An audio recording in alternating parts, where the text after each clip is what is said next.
Alors, cette petite séquence vidéo au cours de laquelle nous allons parler un peu du Cameroun. Pourquoi le Cameroun ne s'est-il pas développé durant les 40 années de Paul Biya? Parce que bon, 40 ans quand même, c'est beaucoup. 40 ans, c'est beaucoup. Un seul homme qui parvient à faire 40 ans au pouvoir, il aurait pu faire plus que ce que le Cameroun est. Parce que les monarchies arabes du Golfe, là, elles ont fait leur développement en 30 ans, 30, 35 ans, ou plus 40 ans. Toutes les monarchies arabes du Golfe que vous voyez là, c'est depuis les années 60, on va dire 70, que, voilà. Et regardez le résultat aujourd'hui, Qatar et Dubaï, Émirats arabes unis, regardez. Et pourtant, nous avons les mêmes richesses et nos pays même en ont plus. Plus précisément, le Cameroun, certainement, en a plus. Donc, il y a quelque chose qui a dû se passer. Mais, sauf que les Camerounais, bon, comme d'habitude, nous ne savons pas diagnostiquer nos problèmes. Nous ne savons pas. Ou bien certains ne savent pas. Moi, en fait, j'accuse Israël et j'accuse la Suisse. Surtout Israël.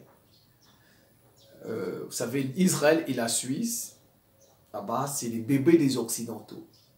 C'est les bébés des... Ce sont des Occidentaux, c'est leurs bébés. Bon, vous avez par exemple le Rwanda, là, en Afrique, qui est aussi le bébé des États-Unis. Donc moi, j'accuse Israël. C'est Israël le problème, à 60%. Parce que Israël, c'est le militaire. C'est le militaire. La Suisse n'est pas une puissance militaire. Donc, je n'accuse pas trop la Suisse, mais moi, j'accuse plutôt Israël. Et puis, malheureusement, beaucoup de Camerounais, et vous savez, nous cherchons toujours des solutions faciles. C'est le président qu'on accuse, Paul Biya. C'est Paul Biya qu'on accuse. Oh, Paul Biya, il a fait 40 ans, c'est lui qu'on accuse. C'est ça, l'homme, il cherche toujours des raccourcis. Parce qu'il ne veut pas pousser la réflexion loin. Ou bien, bon, la peur, parce que aussi dire que c'est Israël, ça me met en danger. Voilà. Parfois, c'est la peur qui fait que les gens ne disent pas qui est véritablement le problème. Ou bien, ils aiment les raccourcis parce qu'ils ne veulent pas réfléchir. Ils ne veulent pas pousser la réflexion loin. Bon, mais, quand même, tout n'est pas négatif. Je ne vais pas dire, il ne faut plus employer des expressions comme tout n'est pas noir. Quand je vois encore des Africains, des Noirs, qui dans leurs vidéos, parfois à la télé, disent que ben, tout n'est pas noir. Alors qu'ils sont noirs. Il ne faut plus dire des expressions comme ça. Tout ce qui est négatif là, les expressions négatives là, dans lesquelles il y a le mot noir, noir, noir, il ne faut plus dire ça. Il ne faut plus dire des choses comme ça. Donc, je vais dire, tout n'est pas négatif au Cameroun. En 40 ans, tout n'est pas négatif. Le Cameroun est quand même la première puissance agricole de l'Afrique centrale. Le Cameroun est quand même la première puissance militaire de l'Afrique centrale. On a même battu le Nigeria, la guerre de Bakassi. Il ne faut pas l'oublier. Le Cameroun a battu le Nigeria à la guerre de Bakassi. Militairement comme ça. Les Nigérians ne s'en sont pas sortis face à nous. Donc, le Cameroun a quand même 5 Coupes d'Afrique. C'est nous qui avons eu le meilleur parcours, le premier meilleur parcours en Coupe du Monde, en 90. On a battu le dieu du football, Maradona. Donc, le parcours n'est pas, tout n'est pas négatif au Cameroun. Il y a beaucoup d'universités, beaucoup de ressortissants de l'Afrique centrale viennent étudier au Cameroun, beaucoup de ressortissants de l'Afrique centrale viennent se faire soigner au Cameroun, il y a des hôpitaux. Mais je dis, pour le nombre d'années de Paul Biya, il aurait pu faire plus. Voilà. Parce qu'au moins, s'il y avait eu des alternances, on peut se contenter de ce niveau. Dire que bon, c'est peut-être les alternances qui ont freiné le développement. Vous savez, quand il y a des alternances, par exemple, si moi je suis président et que je veux construire des universités, le prochain président, quand il y a des élections, celui qui va peut-être me gagner ou bien me remplacer, peut-être lui, son projet, ce n'est pas les universités, ses projets, c'est de l'eau. Donc, ce que c'est que les projets de l'université, il va laisser ça. Vous voyez, parfois les alternances peuvent poser problème chez nous. Pas les alternances en Occident, ce n'est pas Ce n'est pas la démocratie, ce n'est pas les présidents occidentaux, ce n'est pas les élections qui ont développé l'Occident. L'Occident, c'est les génocides qui les ont développés, le gangstérisme, la colonisation, l'esclavage, voler le pillage. Donc, ce n'est pas la même chose. L'Occident et nous, ce n'est pas la même chose. L'Occident, ce n'est pas les élections ni la démocratie qui a développé les Occidentaux. Donc, et moi, je suis toujours ouvert au débat. Moi, celui qui veut débattre avec moi, il peut débattre. Moi, je viendrai participer au débat. Moi, je suis ouvert au débat. Je suis ouvert. Donc on peut penser que s'il y avait eu des alternances, peut-être que ça aurait... Mais pour Paul Biya qui a fait tout ce nombre d'années, seul, le niveau du Cameroun serait plus que ce qu'il est. Mais en fait, c'est la faute d'Israël. C'est de la faute de la Suisse aussi. Mais Israël et la Suisse, je mets ça 60%. Si le Cameroun n'est pas développé, c'est de la faute à 60% d'Israël et de la Suisse. Surtout Israël. Israël seul à 50%. La Suisse, c'est peut-être 10%. Dans les 60, là, la Suisse à 10%, Israël à 50%. Paul Biya, comme c'est lui le président, bon, je vais lui donner 15% de responsabilité. Paul Biya a 15% de responsabilité. Le peuple camerounais, lui, il a 10% de responsabilité. Et les États-Unis, la France, le Royaume-Uni ont 15% de responsabilité. Donc, je résume.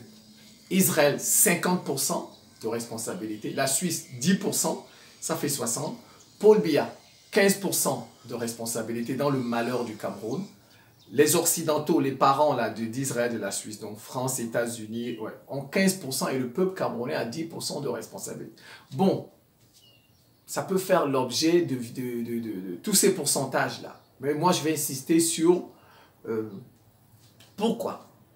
D'abord, je me nomme Simon Paul Bambo d'abord. Je suis le ministre de la Défense de l'Afrique, ministre de la Défense du peuple noir, ministre de la Défense de la souveraineté de l'Afrique. C'est l'Esprit Saint qui m'a nommé ministre, voilà. Ministre de l'Éducation continentale, ministre de la réciprocité dans les relations internationales et ministre d'un monde multipolaire. J'appelle à un monde multipolaire. La planète là ne doit plus être dirigée par un camp. Plus. Voilà. Pourquoi? Je disais, tout n'est pas négatif. Quand même, avec les 40 années de Paul Biya, il a mis les Camerounais au travail. La souffrance là a fait que beaucoup de Camerounais se sont mis au travail. Les Camerounais aujourd'hui sont des bosseurs. Bon, ça a quand même donné aussi Afrique Média, le pape du panafricanisme, parce que Afrique Média, c'est le premier pape du panafricanisme. Je l'ai dit dans la vidéo passée. En Afrique, pour moi, il y a 5 papes. On peut citer, il y en a 6, 7, bon, mais on ne peut pas citer tout le monde.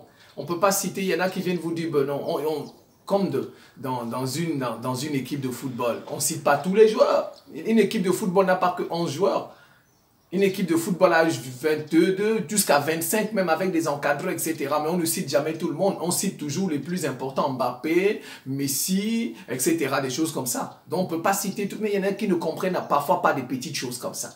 On ne peut pas citer tout le monde. Voilà, pour moi, les papes du panafricanisme, le premier pape, c'est Afrique Média. Parce que c'est Afrique Média qui a commencé ce travail de sensibilisation des Africains. Donc tous ceux qui passent sur le plateau d'Afrique Média, dont Bondakani qui est là depuis des années et d'autres. Donc, Afrique Média, je préfère dire Afrique Média. Et bien, vous avez Kémy Séba, vous avez Nathalie Yam, vous avez Franklin Yam, c'est pas la force des événements. Vous avez Ego Timbeyanzin, pas la force des événements, qui sont devenus les papes du panafricanisme. Mohamed Konaré aussi, je peux le citer, il n'y a pas de souci, mais on ne peut pas citer tout le monde. Tout le monde, nous sommes tous des panafricains, mais il y a des figures de proue, des gens qui se sont illustrés par la force des événements. Donc, il y a quand même Afrique Média, ça c'est l'apport de Paul Biya, qui a permis que les Africains contestent l'Occident. Parce qu'avant, personne ne contestait l'Occident. Personne. C'est le Cameroun, ce sont les Ivoiriens qui ont commencé ça. Je dis la population, c'est les présidents le font depuis. Kadhafi a toujours contesté les Occidentaux. Mugabe l'a toujours fait. Voilà. Même le président du Congo, Pascal Lissouba, il a contesté la France. Voilà. Mais je dis les populations. Les populations, ça a commencé avec la Côte d'Ivoire. Voilà, sous Gbagbo. Mais sauf que Gbagbo n'a pas mis en place un média pour le faire. Le média qui a été mis en place, c'est au Cameroun, par Paul Biya, Afrique Média. Donc, au moins, bon, voilà, si on peut mettre ça dans son bilan. Parce que si aujourd'hui, vous et moi, nous sommes capables de critiquer Macron, Avant, on ne faisait pas ça. Hein. Avant, tu ne pouvais pas oser faire ça. Quelqu'un ne pouvait pas oser faire ça. Donc, on peut mettre ça sur le crédit de Paul Biya. Bon, aussi, peut-être que s'il était tombé, parce que parfois certains ne comprennent pas, si Paul Biya était tombé, nous ne serons pas là aujourd'hui, avec ce niveau d'éveil. Imaginez un peu si Paul Biya était tombé. Parce qu'il y en a qui vont, parce qu'ils ne comprennent pas ce qui se passe. Ils ne comprennent absolument rien. Pourquoi j'ai toujours dit, ils ne viennent pas débattre avec moi, ils ne viennent pas. C'est grâce à Paul Biya que vous et moi, nous aujourd'hui, nous pouvons faire des vidéos contre Macron, contre Barack Obama, qu'on peut contester. C'est grâce à... Si Paul Biya était tombé, on n'en serait pas là aujourd'hui. Parce que Afrique Média ne serait pas né. Et, bon, en tout cas, on ne sait pas. Mais au moins, c'est lui qui a permis cela. Vous voyez? Donc, il faut bien retenir. C'est aussi, on peut mettre ça sur son compte. Et aujourd'hui, sur les réseaux sociaux, les panafricains les plus en vue, le plus souvent sont camerounais. C'est aussi sur son compte, son actif. Les entrepreneurs les plus en vue sur les réseaux sociaux sont camerounais. C'est aussi la souffrance là, économique. Donc, ça a créé des génies. Voilà, ça a créé des génies dans plusieurs domaines. Donc, le passage de Paul Biya n'est pas, on ne peut pas dire totalement négatif. Voilà, n'est pas totalement négatif. Mais bon, je pense qu'il aurait pu faire plus pour le nombre d'années qu'il a mis, c'est ça. Et c'est de la faute d'Israël. Vous savez, le problème, il est militaire. Le problème, il est militaire. Même l'économie, ça passe d'abord par le militaire. C'est d'abord le militaire. Je vous donne... Non, c'est simple. C'est simple. Regardez, tout récemment, les États-Unis n'ont pas envoyé un civil.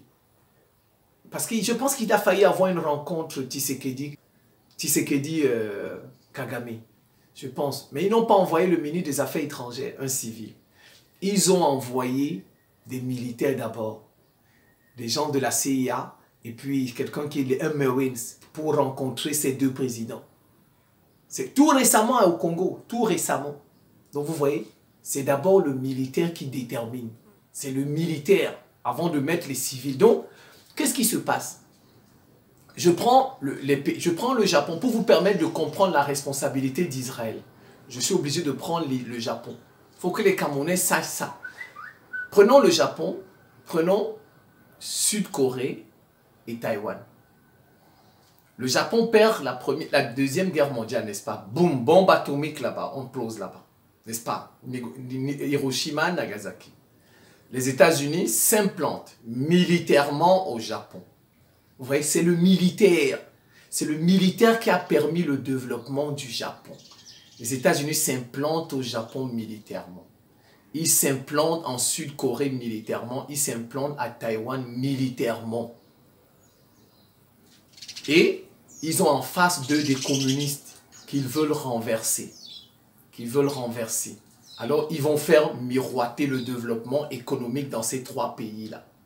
Pour renverser les communistes en face, c'est-à-dire la Nord-Corée, la Chine, le Vietnam, etc., la Russie, pour les combattre. Donc, qu'est-ce qu'ils ont fait? Ils ont permis ce qu'on appelle le capitalisme d'État nationaliste. Donc, on dit ça, l'État développeur nationaliste. Ce sont les États-Unis qui ont permis ça au Japon. Nationaliste au Japon et comment on dit, Sud-Corée, et puis Taïwan, tout ça. Voilà, vous voyez, ils sont très nationalistes là-bas. Ce sont les États-Unis qui ont permis. C'est l'État développeur nationaliste dans ces trois pays. Donc c'est l'État qui a développé ces pays. Ce sont les États-Unis qui ont permis le transfert des technologies. Parce que, vous voyez, ce sont les États-Unis qui ont permis le transfert des technologies. Et toute la littérature qu'on a développée autour de l'économie, l'État libéral, l'État-providence, l'État ceci, on n'a pas appliqué ça chez eux. Et il n'y a pas eu de plan d'ajustement structurel dans ces pays, comme ils ont fait chez nous. Vous voyez, aux États-Unis, ils ont développé plusieurs littératures économiques. Voilà, on va dire plusieurs, bon, littérature économique, comme ça, c'est nettement mieux. Ils ont développé le libéralisme. Bon, je n'ai pas dit que c'est né là-bas, mais ce sont les États-Unis, après la Deuxième Guerre mondiale, qui étaient les maîtres de tout ça. J'ai pas dit que le libéralisme est né aux États. Non, non. Il y en a qui vont venir me faire des cours d'économie. Nous sommes en train de parler après la Deuxième Guerre mondiale. Je parle de la Deuxième Guerre mondiale. La Deuxième Guerre mondiale sont les États-Unis qui sont les plus forts de la planète.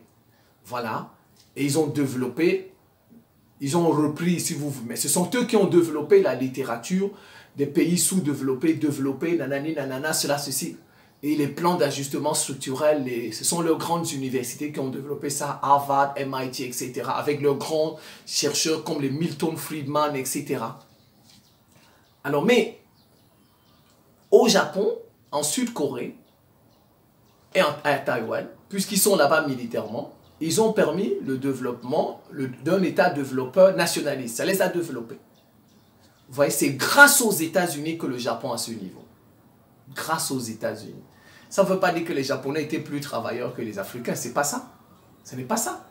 C'est l'impulsion. Il y a eu transfert de technologie. Mais ce qu'on n'a pas fait chez nous.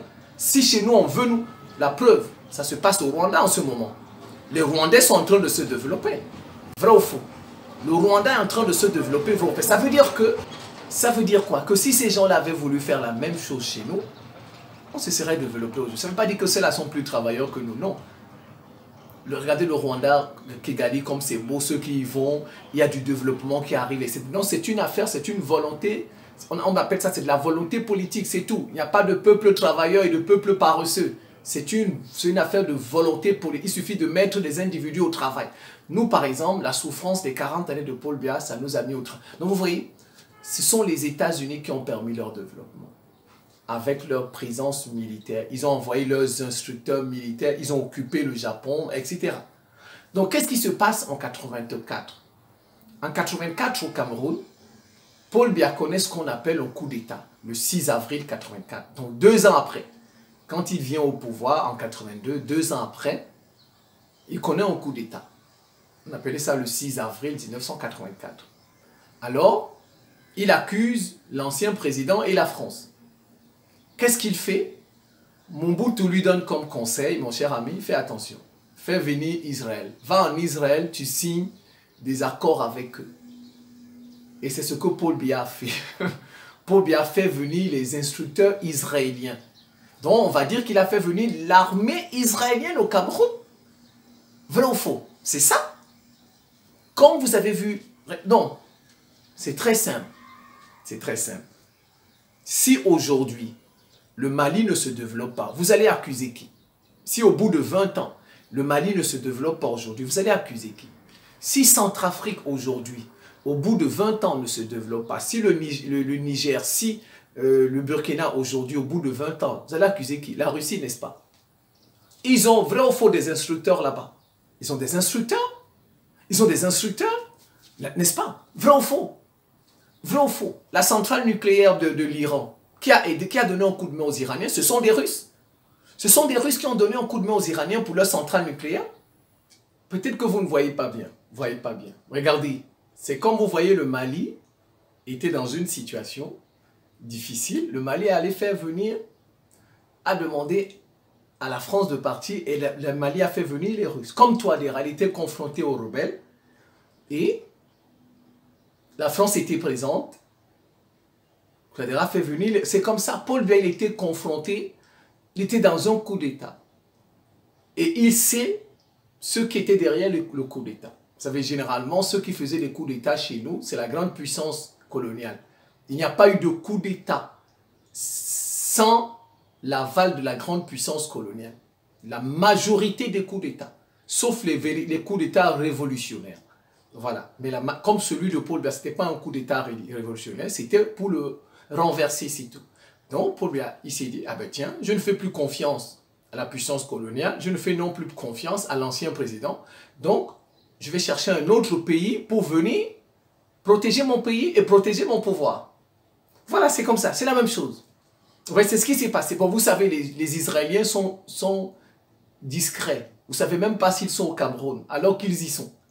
Ils sont discrets, ils ne font pas du tapage, vous ne savez pas, mais c'est même pas combien de Camerounais savent que leur pays est gardé par Israël, que c'est Israël qui garde leur président. Je ne sais même pas combien. Voilà, donc il va de soi que quand quelque chose arrive au Cameroun, vous allez vous poser la question, mais imaginez, si aujourd'hui vous voyez quelque chose, oh le Mali, centre, vous allez dire, mais pourtant il y a les Russes là-bas, n'est-ce pas? C'est la première chose que vous aurez la première chose qui va vous venir à l'esprit, c'est ça. Hein? Et pourtant il y a les Russes là-bas. Et puis eh ben, il y a la Banque mondiale qui vient, oh le FMI qui vient, n'est-ce pas? C'est ce que vous allez vous dire. C'est la même chose au Cameroun. C'est la même chose. Comment se fait-il qu'on nous a imposé toutes ces choses-là? Et il y avait les Israéliens sur place chez nous. Ils ont laissé faire. Ils ont laissé faire. Donc, vous voyez?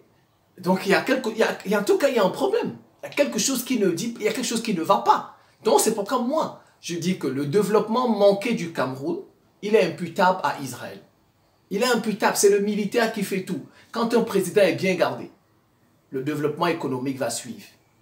Donc Israël aurait pu impulser, comme les États-Unis ont impulsé le développement du Japon, de la Sud-Corée et de Taïwan. Les Israéliens auraient pu faire des choses au Cameroun, transférer de la technologie dans tel ou tel domaine, dans beaucoup de domaines. Ils auraient pu faire ça. Vous voyez, au Cameroun, c'est même la France qui fait plus de soft power au Cameroun. C'est plus les États-Unis qui font du soft power au Cameroun que Israël qui est là au Cameroun. Les Français sont là, ils ont leurs militaires, etc. Mais ceux qui gardent le... Et donc, les Israéliens devaient faire plus de soft power que leurs parents français. C'est comme ça, vous voyez. Donc, on en vient à se poser des questions que ben, finalement, ils sont alors venus faire quoi? Si c'est pour nous laisser, qu'on nous impose tout, que les États-Unis nous imposent tout, donc, ils y sont, ils ont leur part de responsabilité dans ça, n'est-ce pas? Voilà, c'est tout. C'est tout. Ça veut dire quoi? Que si le Japon, c'est grâce aux États-Unis, parce qu'ils avaient la présence militaire. Donc, Israël n'a pas voulu faire comme ça au Cameroun. Parce que dès que Paul Biya est allé les chercher, bon, ils se sont dit, peut-être on va juste faire de la sécurité pour Paul Biya, mais on ne va pas peut-être participer au développement du pays. Or, c'était ça. C'est le développement est d'abord militaire.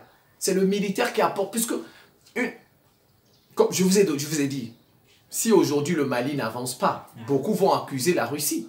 Ah, vous avez fait venir Wagner, vous avez fait venir les instructeurs, vous avez dit que ben, la Russie ne développe. C'est ce qu'on dira, n'est-ce pas? Donc, c'est la même chose qui s'est passé au Cameroun. Dès que les Israéliens arrivent en 84 pour assurer la sécurité de Paul Biya, ils viennent avec des instructeurs pour former l'armée, etc. Ils auraient pu... C'est un État, Israël, n'est-ce pas? Ils auraient pu apporter un apport économique, un apport dans tous les domaines. Comme les États-Unis ont développé le Japon, Israël aurait pu faire comme ça avec le Cameroun. Dire que bon, on va quand même faire rayonner ce pays dans un... Non, mais ils ne l'ont pas fait parce qu'effectivement, c'est entre eux occidentaux. Comme c'est leur bébé, ils ont travaillé ensemble, ils ont été complices. Bon, nous, on va faire juste du militaire de Paul Biya, le garder. Bon, maintenant, peut-être les autres affaires de développement économique, on fait du multipartenariat. Voilà, donc, la France est toujours là, les États-Unis sont toujours là, le Royaume-Uni est toujours là, etc. etc. Donc, vous voyez, le problème, c'est celui qui garde Paul Biya, qui pose problème. Parce que si les Israéliens avaient dit, aujourd'hui au Mali, Poutine a demandé qu'on construise des centrales vraiment, n'est-ce pas, solaires, plus tard nucléaires, etc. Donc, si Israël avait décidé de faire pareil au Cameroun, le niveau du Cameroun serait plus parce que la Suisse a des entreprises économiques, Nestlé, etc. N'est-ce pas? Alors, la Suisse est bien bâtie, etc. Pourquoi ils n'ont pas voulu faire de même au Cameroun? Ils n'ont pas voulu faire de même, n'est-ce pas? Donc, il y a eu une volonté de ne pas développer le Cameroun sur le plan économique. Il y a eu cette volonté. C'est tout. Bon, on est venu garder le président. Il va rester le plus longtemps possible, c'est tout. Bon, mais bon. Et on va lui demander de faire du multipartenariat. Les États-Unis vont grignoter un peu. La France va grignoter un peu. Le Royaume-Uni, l'Union européenne. Chacun va venir grignoter un peu. Ben voilà. Chacun s'esserve le gâteau camerounais. Mais ben, le Cameroun n'avance pas. Vous voyez, il n'avance pas. C'est pourquoi je dis c'est de la faute d'Israël. Parce que c'est lui qui est venu en 84 garder le président. Donc, ça fait 84 quand on fait ça. Ça fait 40 ans aujourd'hui. Ça fait 40 ans aujourd'hui que Israël est présent au Cameroun. Que les instructeurs israéliens sont au Cameroun. Donc, ils auraient pu participer au développement du Cameroun. Développement économique. Mais ils ne l'ont pas fait. Parce que bon, ils travaillent ensemble avec les États, donc avec tous les États-Unis, France, qui ne veulent pas le développement des pays noirs. Israël aurait pu dire que non, c'est des Juifs. Israël, c'est pas n'importe qui. Israël, personne ne fait pression sur Israël, et même les États-Unis ne font pas pression sur Israël. Déjà, c'est les Juifs qui commandent les États-Unis. Donc, comment les États-Unis peuvent faire pression sur Israël? Donc, si Israël avait dit que tous ces plans d'ajustement structurel que la Banque mondiale et le FMI ont développé, parce que c'était quoi? Les plans d'ajustement structurel, c'était quoi? On va vous donner de l'argent. La Banque mondiale, c'est quoi? Je vais vous résumer un peu les plans d'ajustement structurel. C'était quoi? C'est que vous avez besoin d'argent. Vous avez besoin d'argent, n'est-ce pas? Vous voulez vous développer. Donc vous avez besoin d'argent. Nous, on va vous en donner. On va vous en donner. Nous, occidentaux, la Banque mondiale va vous en donner. Et maintenant, le FMI va venir derrière vous dire comment vous allez utiliser cet argent. C'est ce qu'on a appelé les PAS, les plans d'ajustement structurel. Voilà, va venir ajuster, va vous dire, bon, avec cet argent, vous devez faire ça, et vous devez faire ceci dans votre gouvernement, dans votre économie. C'est ça les plans d'ajustement structurel. Donc, Israël aurait pu dire de ne pas appliquer ces plans d'ajustement structurel, puisqu'ils savent que ça n'a pas été appliqué au Japon, ça n'a pas été appliqué en Corée, en Sud-Corée, à Taïwan, même en Israël, ça n'a pas été appliqué, n'est-ce pas? Dans beaucoup de pays, ça n'a pas été appliqué. Donc, ils savaient que c'était une tromperie. Ces plans d'ajustement structurel. Donc Israël a participé, est complice avec la France, complice avec les États-Unis de ce qui s'est passé, comme ici je parle du Cameroun. C'est une vidéo sur le Cameroun. Des plans d'ajustement structurel. Israël aurait pu dire non. Israël aurait pu dire non, n'appliquez pas ça au Cameroun. Je vais montrer que je suis un grand pays, je vais développer ce pays aussi. Je vais le hisser. Regardez, mine de rien, là, regardez ce que la France a quand même fait en Côte d'Ivoire. Regardez. C'est la France qui a construit la Côte d'Ivoire, ça, il n'y a rien à dire. Regardez ce qu'ils ont essayé de faire au Sénégal, faire rayonner la démocratie. C'est la France, tout ça.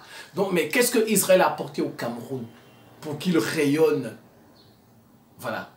Je n'ai pas dit que tout est négatif. J'ai dit que, bon, mais bon, Israël aurait pu faire plus. Israël aurait pu faire plus que ce que, pour les 40 années de Paul Biya. Voilà, les 40 années de présence d'Israël, parce que Paul Biya a 42 ans, mais Israël, là, ça fait 40 ans. Pour les 40 années de présence d'Israël, Israël aurait pu faire plus pour ce que le Cameroun est aujourd'hui.